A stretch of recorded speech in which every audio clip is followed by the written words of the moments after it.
Hello all, Alison here. Welcome back to Words and Pictures for another few minutes of fun. Well, I don't know if it's going to be fun. We'll find out.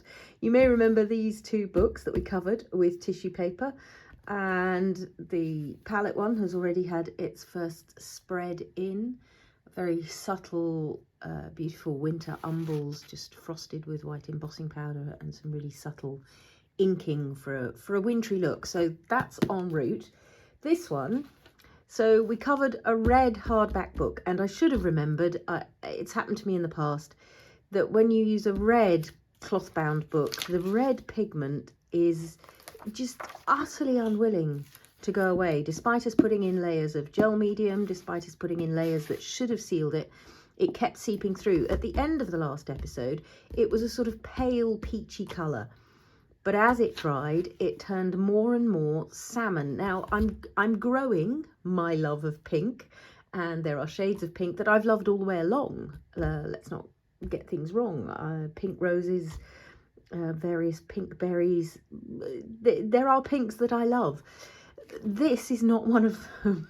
It's and I need, if I'm going to use this as an art journal, I need to be inspired when I pick it up. So this one that you've seen in flip throughs and all of that sort of business, it makes me happy when I pick it up. And one of the reasons for creating this one is that this is almost done.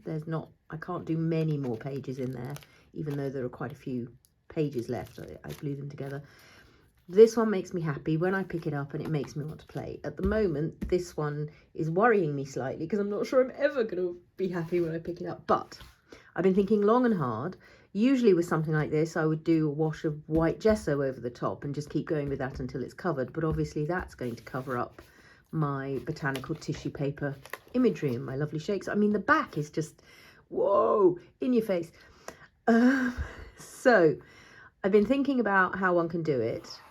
So interesting. On the spine, it's just, the spine is clearly made of a slightly different fabric, or had faded, as book spines do when they're standing in the shelves. The conclusion I came to is to yield to colour. So I had been thinking of a sort of blue sky background and botanicals painted in their own colours.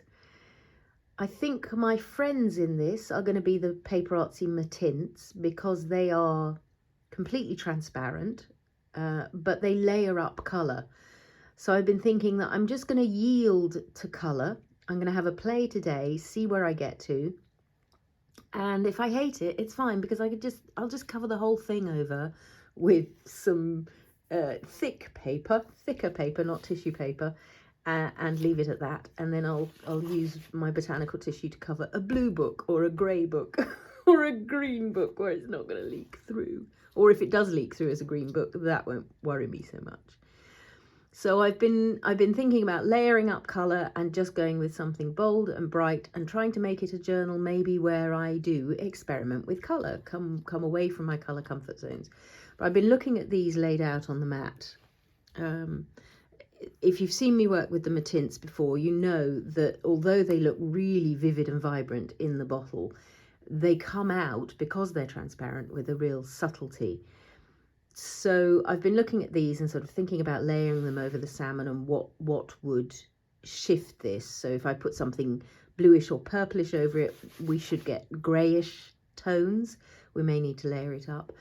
And then just as they were lying here, I found that I got a lot happier in terms of colour if I just took glow away. Glow is magical. It gives everything exactly what it says on the tin, a warm glow. But somehow that range of colours makes me a bit happier. And then I got even happier when I took away, what was this call itself? Greenstone, the greeny one. And I'm left with these blues and greys and sort of the pinks and so on and so forth. So I'm thinking of starting with that slightly restricted colour palette and seeing if that takes me on a journey with this. And it is going to be a journey. I may or may not like it by the end. I'm going to start with, I couldn't make up my mind what to start with really. I think I'm going to start with a wash of, I don't think there's any point trying to tone this down with the ash. It might make it a little softer. My shark is one of the very early batches and may have got contaminated with something when I've dipped a brush back in it. Leandra was talking about this in her recent, but it's actually now a really nice sharky colour. It used to have more of a blue tone and that's sort of faded. But the new batches of shark, I promise, will stay completely as you want them. But this, see, I don't think that's going to warm things up even more. As you can see, it is a lovely colour. This might take a while because it's really similar to now one of my favourite distress colours of all time, which is pumice stone. Maybe I should just be bold and go for a coat of the pink, because it ought to alter the tone of this pink. It ought to give me a something less salmony. There we go. Okay, so that is already a colour that I can get on board with a little more. Interesting. It's just a slightly cooler tone. There's something about salmon that doesn't make me happy. So maybe what it is to be a little bit random about these colours. Let go of realism. Let go of botanical realism and just give ourselves some. So in order to get this spine to tone in with the rest of it, I'm going to have to create a sort of fake salmon on it, which I think squeezed and the pink together might well achieve. See, I do the squeezed. It's really interesting. Squeezed, because it's got that orange, makes me happier than the salmon.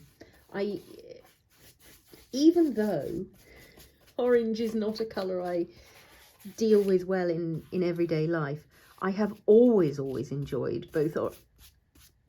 I've always enjoyed orange and pink better together than separately. Bold oranges and pinks. And so when they work together, there's something that happens. So I used to see people crafting with orange and pink in the very early days of when I was sticking very much to my blues and browns. I used to see the orange and pink and kind of go, wow, that really has something to offer. So although it may be surprising to you, if you go to my blog, for instance, where my very early work is, you will of course see blues and browns and blues and browns and blues and browns and blues and browns. And then for a while there's blues and greens and blues and greens and blues and turquoise and blues and turquoise and greens and turquoise and greens and turquoise and blues and browns. Every now and then there's a post that suddenly pops to the eye. Oh, the rust as well. I mean, rust came in quite early. But every once in a while there's a post where you just go, wow, what was Alison on that day? That's already making me so much happier than the salmon. It's just something tonal in that salmon that makes my head spin. You will maybe remember my winter sunrises and sunsets, whether you saw those as parts of projects or we did do a bit of gel printing quite recently on the channel, I think. And yeah, you may also have had the episode by now where I printed those up with hedgerow stamps. Yeah, I think you probably have. So there are some places here where I tried to do a bit of covering with gesso, and you can see that they're giving me actually a really nice texture where the gesso is responding differently from how the non-gessoed bits of tissue paper are responding. Sorry, let me finish the thought I was on, which was around those winter sunrises and sunsets. And that's when this trio of colours, the pink, Ladybug and Squeezed, really started to make their way into my tonal colour palette in a way that felt like home for the first time with these colours. It really felt like, instead of a brief trip into bold world, they felt like this really fits. And of course it was to do with that relationship with nature. I think I'm going to do just a much paler version of it on the inside. And this is going to be a version, obviously, that maybe my internal self is going, well, this is the version I really wanted all along. But you know, I'm not anti what's happening here at the moment. I'm curious. I'm wondering what I can do to just make the imagery pop now, because that as a background, I'm quite enjoying that bold, vibrant look. Quite like having that as a softer version of it on the inner cover. Part of this I'm doing while that cover dries, because I want the front to dry so that I can start having, oh look, there's a page. Oh, that's fine. On the inner back cover, there's less tissue paper going on. We'll leave that for now. So I need to go back to halfway through the book so that this sits down. So I'm just wondering what there is that I could do to make the imagery pop a little bit. I think it's going to be quite hard work to do it with the Mattints because they're so translucent. It's going to take a lot of coats of the blues and the greys to make anything happen there. So it might be a question of introducing some paint.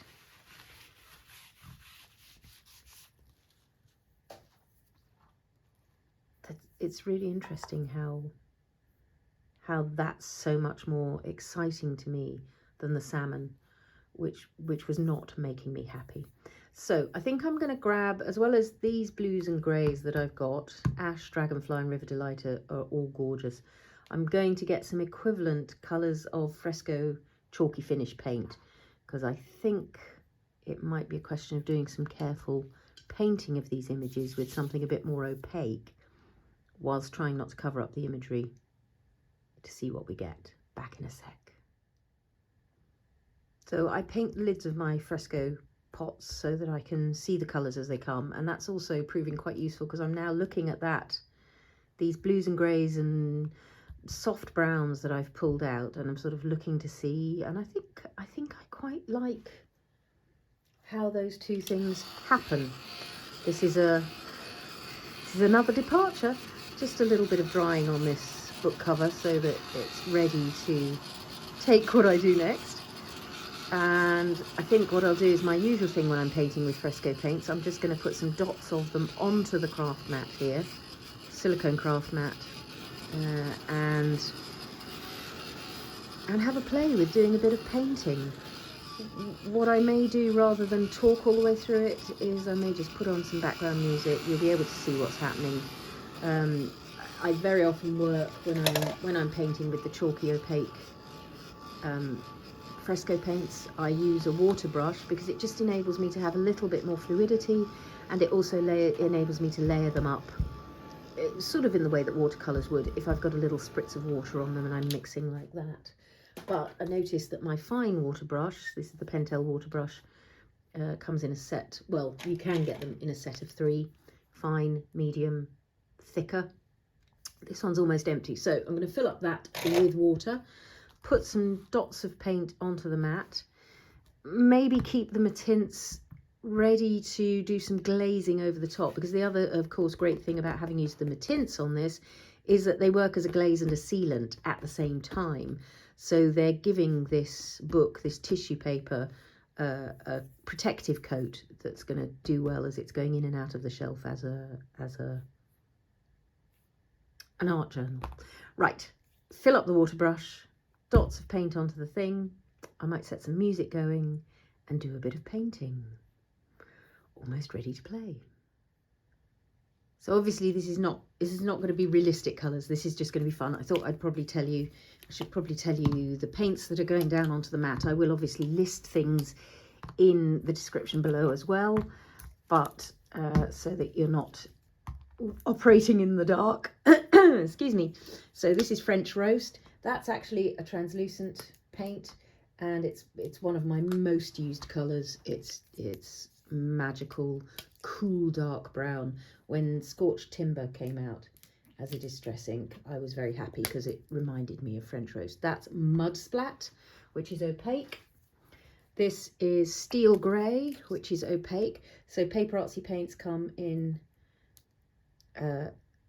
translucent, do they call it? Oh, actually, I'm wrong. French Roast is semi-opaque. I was going to say, they come in 3 finishes: opaque, semi-opaque, and translucent. And French Roast is the middle version. So Steel Grey, Koala, which is a slightly warmer grey. Seaglass, a real favourite. It sort of lives in that almost speckled egg kind of world if you're comparing to Distress, but it's a little creamier and paler. This is Cloud 9, which is a lovely sort of greyish off-white with a hint of warmth. Double Denim, a real favourite blue. I'm not going to need all this paint. This is masses of paint. I only really needed a tiny dot of each of them. Venice blue, another favourite, sort of steely grey blue. It's more like the amount I needed. I'm going to need to think of something to do with all of that. Maybe I'll get the brayer out and just brayer some tags with whatever's left on the mat afterwards. This is the deliciously light Periwinkle, getting a bit darker with Forget-Me-Not. Let's pop a bit of that there. Again, I'm getting large amounts. And Blueberry. So Blueberry is a translucent, but it's an old favourite of mine. It has a sort of, oh, that's not fully mixed up because that's way too purple. Should have given that a much better shake. Blueberry, I was about to say, has a lovely dark blue purple tone, but I didn't remix it fully. Let's see if that's a bit more blueberry-ish when it comes out this time. That's more like it. You can see it's a glorious dark tone. Right, let's see where we get to on this. I'm going to move these back out of the light, and then, as promised / threatened, I'm going to probably shut up because I think I want to focus on what's happening on the mat in front of me. Enjoy the process. I'll be back to chat a little bit at the end, probably about what we've been doing.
So you can kind of see where that's been going, and I think I like it.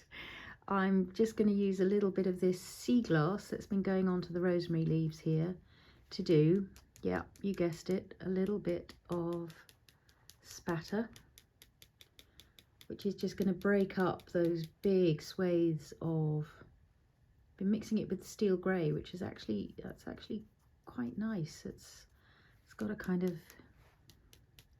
soft melancholy to it, and you must know by now that I enjoy a little touch of melancholy. And the sort of thought I'm having about this journal, which I half formed but is firming itself up in my mind, is to hopefully each time I pick it up it'll remind me to be adventurous with colour. It'll remind me to pick something unexpected, or unexpected to me anyway. I think we need something a bit darker spattered down here, so I might even go with a little bit of, that's bold, bit of blueberry. It's got a little bit, yeah, it's just waking up that down there. We might carry it on over onto there, a little bit through here. Again, it just gives us that sense of light. And then the other last thing I want to do is to use a little bit of this Cloud 9 to create some dots of light on some of these berries. So I'm just going to grab, I might go in with a pen and just firm up some of these rosemary lines at some point. I'm well aware that on this middle page I've probably got paint coming in from the top. Oh no, I've managed to avoid it so far, so let's just wipe that up.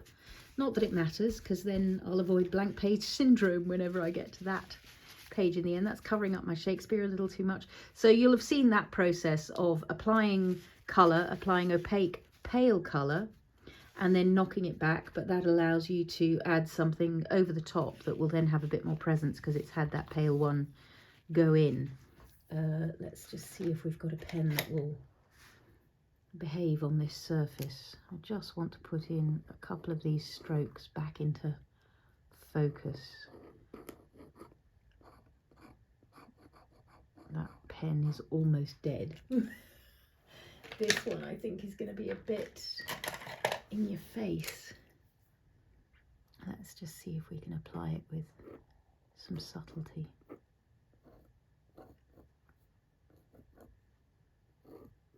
Just to refresh a couple of these blades of rosemary that have got covered up by the opaque paint. It's just to give a little sense of that energy. I'm not going to do every single one, but I might refresh a couple of those points. There we go. That's kind of enough. I just wanted to be able to see what was happening there. And the same thing here. One could just refresh the edges of some of these leaves. Or even down the edges of some of these stems. That's giving quite a nice energy. Just some detail pen work. This one got a little bit out of hand, so again just some pen work touches around there to revisit some of those shapings. Killed my pen now. Not to worry, I don't think it's a very expensive one.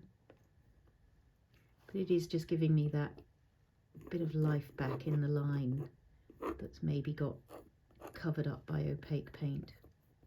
A little bit of barky squiggle. This is actually a folded leaf here. I mean, it's right on the top of the page, so you can't really see that. Let's just refresh that leaf over that. Now that I'm feeling a bit bolder, might go back in here, pick up some more of this. And then the rosemary flowers. I don't know if you've ever seen rosemary in flower, but the delicate little white blue or white mauve or white lilac flowers it has are really quite magical. There we go. Okay, so some little dots of white. I'm just going to knock back some of that speckled egg. I will, of course, at the end be diving in for a close-up of all this. And if I've done my brayering by then, I'll show you the brayered pages as well. So where's my Cloud 9? There we are. So I'm thinking round the lighter side of these. So you'll have seen that I was shading just to kind of get a sense of the darks, a sense of slightly more roundedness. That isn't where the light's probably hitting that, but I'm faking it. It's fantasy. It's not quite consistent in terms of where the light is hitting, but I'm going to live with it. I'm more interested in a sense of roundness and where they might be catching the light. And you, right on the spine there, that was fun, but worth it. So again, I'm just going to knock that back because I'm not quite keen on it in certain places, and then come back in maybe with a single dot to highlight. One here, one here, one here, one here, one here.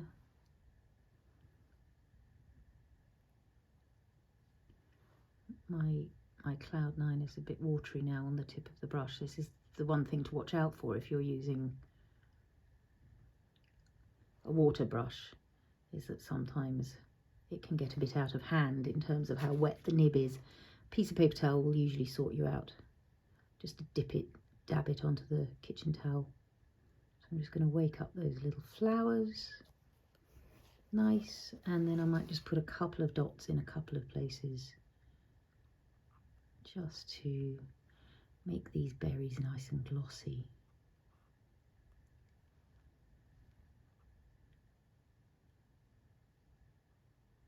So blackberries and or raspberries, these can be either. They look so similar as structures. So you can go red if red is your heart's desire. I mostly do blackberries because when you do blackberries you can have red parts as well when they're unripe. The joy of raspberries is you go from the green to the red. The joy of the blackberries is you go from the green to the red to the black. The beautiful juicy berry ready for eating. So I hope you can see that that just really wakes up those little segments of berry, just brings them to life, and it's made me want, of course, to finish off. I'm going to wake up these dots. Now that I've enjoyed them over there, I'm going to be a bit bolder about making them properly white over here.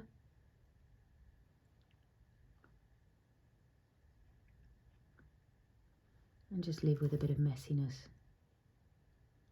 It's the messiness that gives you that artsy look.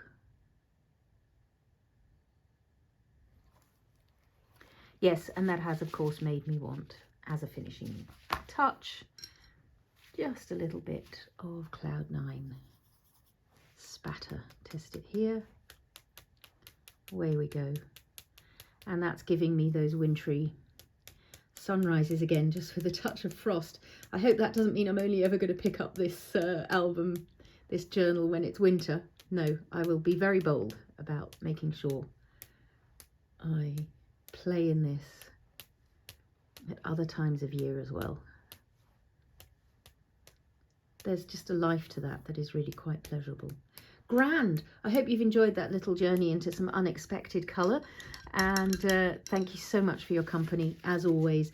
Leave any comments or questions in the comments section down below. Comments, questions go in comments sections, not a question section. Why isn't it a question section? Don't like that spat there, that's too much. Let's see if we can get it. This is the other advantage of going over a surface that has had the Mattints, is that rather than blank paper, it gives you a bit more time to adjust if there's something you don't like.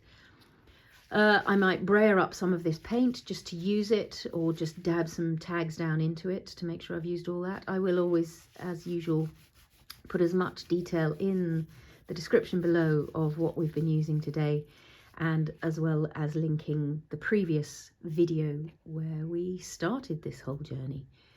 Thanks so much for watching, and happy crafting all.